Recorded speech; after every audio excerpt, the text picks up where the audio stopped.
So what's fascinated me for the past 4 years about the Star-Spangled Banner is really the process of getting us from 1814 in the Patapsco River to 1931, when it's named the official anthem of the United States of America. And what's important to remember are all of these other fascinating versions of the Star-Spangled Banner. So this notion that you might sing it in a slightly non-traditional way has actually a long history. And a long history which I think recovers the story of not only the song, but the story of American democracy in action. So this, if we don't hear the dissonance, if we don't hear the argumentation, if we don't hear all these alternate versions of the song, we miss an important aspect of the power of music in American life to not just be a symbol of a certain moment, but to be a sounding board of how we figure out who we are in the first place. So I think all of these alternate versions, all these political versions, which are sometimes sort of controversial today, are actually the essential essence of this song and why it's so interesting. So I would say that the very first political version of the Star-Spangled Banner was written by a guy named Francis Scott Key in Patapsco River, in 1814. So when he gave this set of 4 verses about the nation, it wasn't a description of how things were at the time. It was a vision for how things might be.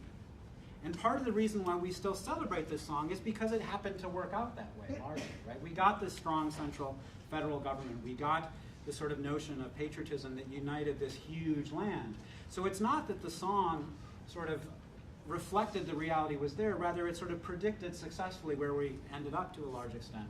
And the function of the song became, realized in a sense by history. And so that's why it's become this important song. It wasn't Congress really that made it the national anthem in 1931. Congress just sort of recognized what was already true through all of these different performances.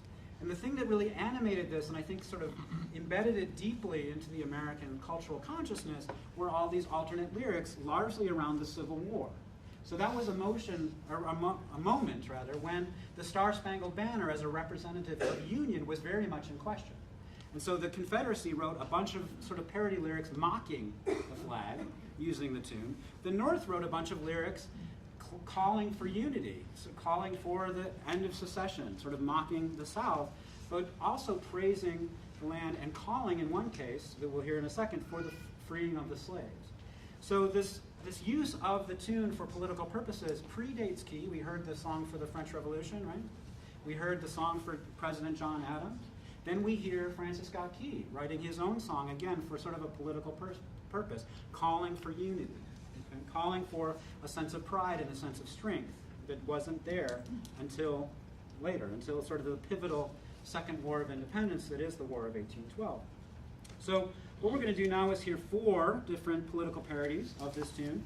The first one was actually quite common in the 19th century, was the use of this lyric for temperance songs, right? So songs calling for the end of alcohol in America, right? Which, of course, the Prohibition era did in fact happen. We had an amendment in the 1920s that made alcohol legal. It didn't work out real well.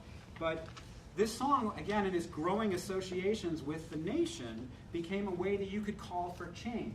So if you wrote a set of lyrics that called for the abolition of slavery using this melody, people understood right away, because the melody was associated with the flag, that you were calling for a change in the nation, not just a change of lyrics of the song. Okay? So it takes on that kind of symbol. So this song is called Come Sons of Columbia. It's actually a parody in many ways of Adams and Liberty. And it talks about the importance of water. Right? Now we take sort of water for granted now. They're telling us we have to drink, 20 glasses a day now? I don't remember how many. A lot of them, right? But at the time, if you think about it, water was not terribly safe. We didn't have a lot of water treatment plants, right? You had to boil it and make tea, or you had to ferment it and make beer, or hard cider to make it safe to drink, right? So at the time of the Civil War, one of the things that was being encouraged was the drinking of water, as opposed to hard cider, which would have been a very common drink. So Johnny Appleseed planting all the apples, he didn't plant all those apples to eat. I don't know if you know this. There was another reason he planted all the apples, okay?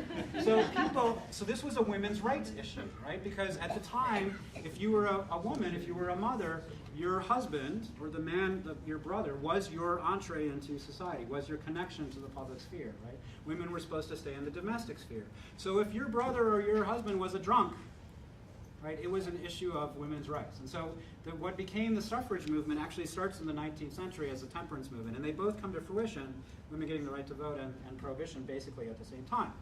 The next song we'll hear after that is this Civil War lyric written by Oliver Wendell Holmes Sr. that predicts the freeing of the slave and has a key shift of lyrics in the very final line where it says, while the land of the free is the home of the brave. So if we free the slaves, then our land will finally be, it will be home of the brave and the land, or the land of the free, rather, okay? The next song after that is called The Banner of Labor, and it's an early labor union song, also written to the Star-Spangled Banner, calling people together, right? Sort of questioning the balance between capital and labor and the respect that should be given to the working class. And then we're going to have a really special song, which again, I don't think has been sung in a long time. It's a World War I era version, rather beautiful arrangement, with the lyrics in French. So these days we think that singing the song in another language is a big political problem, right? That we should have some kind of statement.